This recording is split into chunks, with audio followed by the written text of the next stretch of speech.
30 minutes plus.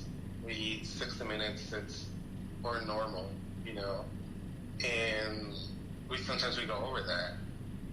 But with my wife, that one time every 3 months is like 5 minutes. You're trying to get it done, or 10 minutes the most. Because then you're like worried about the kids, or she's worried about this, worried about that, or she's not willing, she has things to do.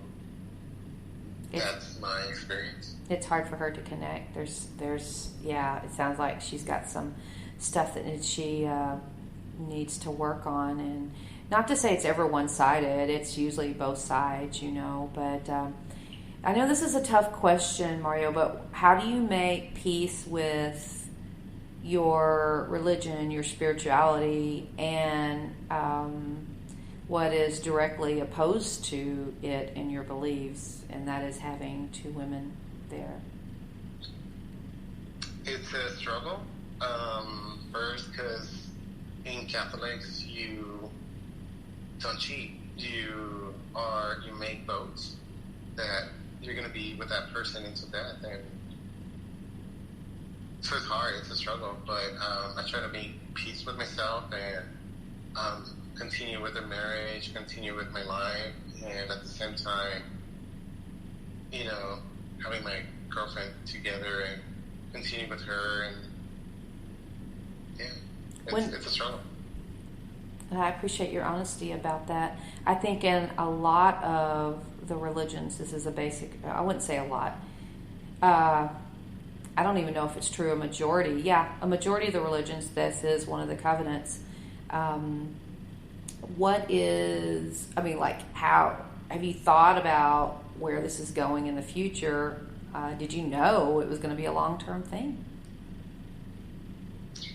I did not know it was going to be a long-term, but I was wishing for it to be a very long-term, just for the way my girlfriend and I were feeling. It was unique. She accepts me the way I am. She knows that I'm married. She knows that I have kids. And I'm really grateful that I'm part of her life. And I hope for your sake she feels the same way. When does it get, because this paints a pretty beautiful picture, like, hey, why not try this? But when does it get the most difficult? When is it the most stressful? At home, with the girlfriend, all of it. Pandemic aside, that's been difficult for all of us, but when has it gotten the most stressful and conflictual for you? I definitely have to stay at home. When I'm at home, I try to unplug myself from everything, from work and from girlfriend. When I'm with my girlfriend, I try to unplug myself from work and family. And when I'm at work, I try to keep a balance, I try to keep things at work, my family and my girlfriend separate, but it's hard to keep that balance. So that would be the hardest one. Would be probably at home. So you, why harder at home? It's harder at home because I'm there a lot. When I'm not, right now, the 2 years that I haven't seen my girlfriend,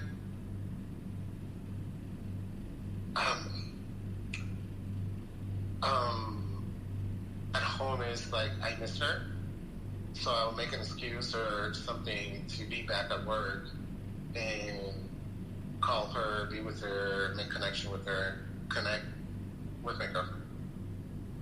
So it's like when things are working well, don't let me put words in your mouth, correct me if I'm wrong, but when things are working well, you live in separate folders.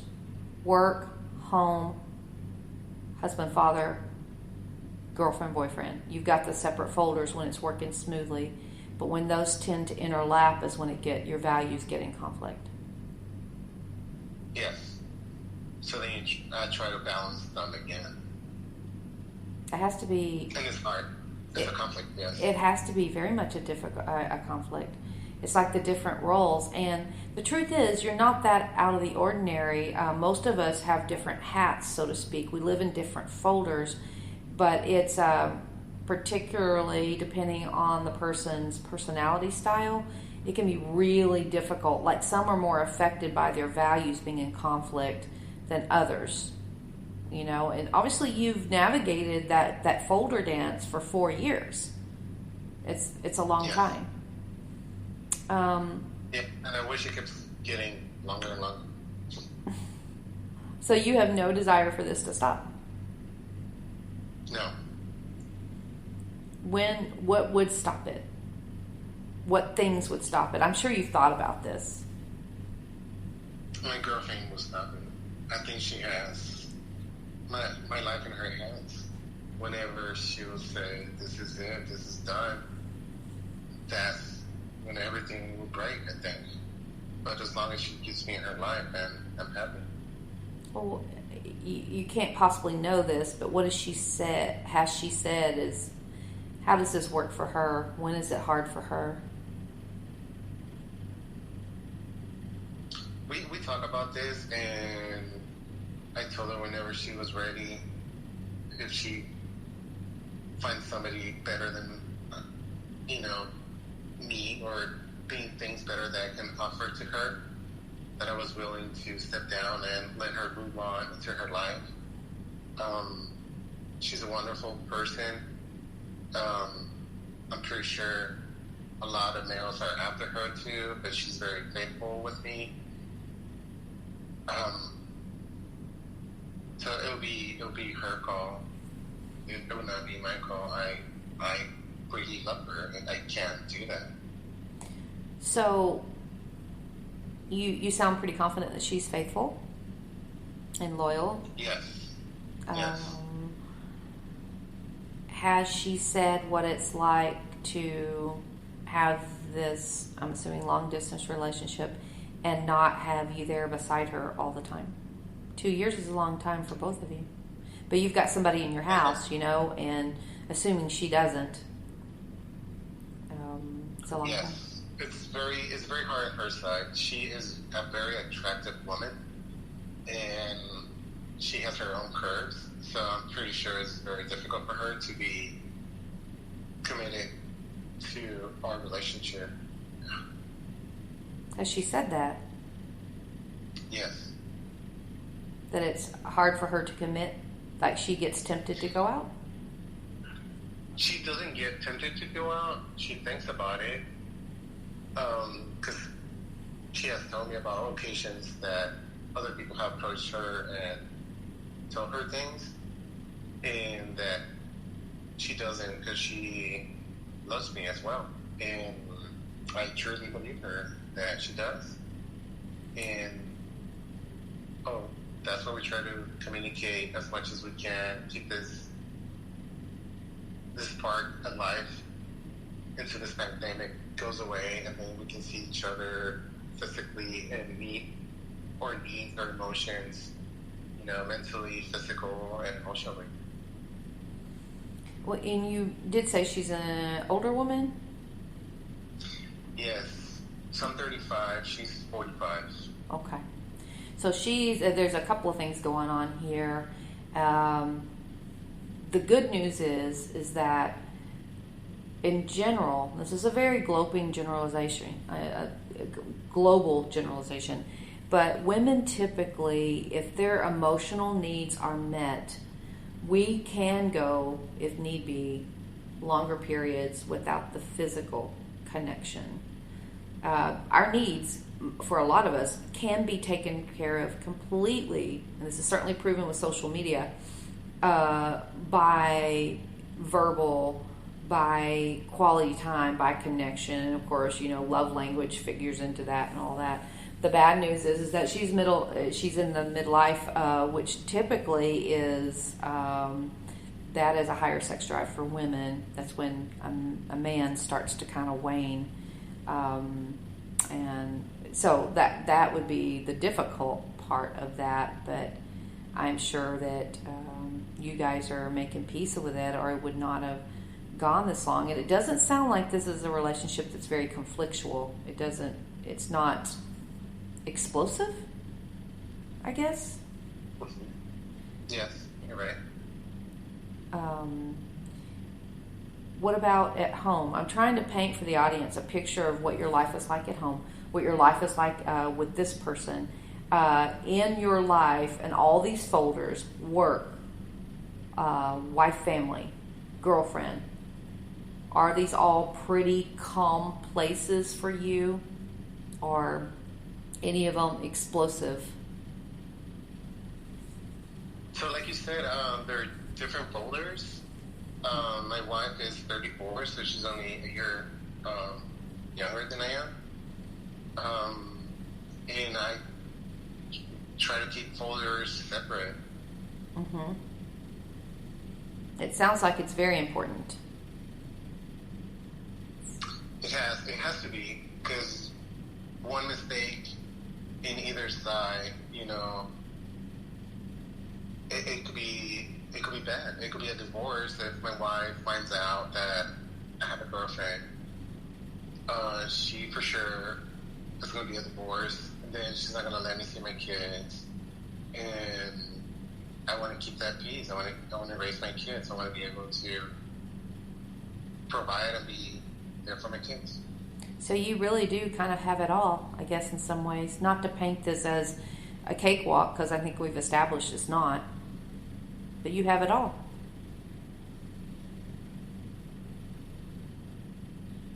I wouldn't say I have it all. I wish this 4 years with my girlfriend could be longer. And eventually be part of her life as well. So I think the kind of the difficult, disturbing part to me is that you more than have love in your life and emotional needs, communication needs met, but still the physical is a struggle. And not to say that physical connection's everything, but I think you would agree with me that it is a huge part of the connection. I would say it is, yes. Communication is really big. You definitely want to talk to your partner, your wife, your husband. Communicate, have that emotions met. But sex, it's kind of like the cherry on the ice cream. You definitely don't want to leave that physical connection aside. Wow. So if women are hearing this show, I would like them to put themselves in the man position, and be willing to accept their needs. And if we are asking to have a physical connection with them, for them to be willing to accept that and have these needs met by having sex with them, having the physical connection there. Because even if you don't want it, we're going to do it. We're either going to play with ourselves, or eventually it's going to happen what happened to me. So I will say and with the male side, they're listening to the show, listen to her needs. Like, females tend to talk more about things and express more of their emotions than what we do. So once we meet that, I'm pretty sure they're going to need our sides. But when that doesn't happen, is in the situation that I am. Well, I think I'm glad you brought up that point. And there's a huge assumption, which is often the case, that it is the man with the higher sex drive. But I have to point out, and you wouldn't know this, but from my office, it definitely can go to either sex, or even a same-sex relationship. It can be the man who is more restricted and holds back, and the woman who desires and isn't getting her needs met physically. You're right, the female brain, we tend to talk more, communicate more, and the man is more of the problem solver, the fixer, and they stand back and wait for a problem to be fixed until it becomes really huge. You know, where the women are usually the beacons to point out the small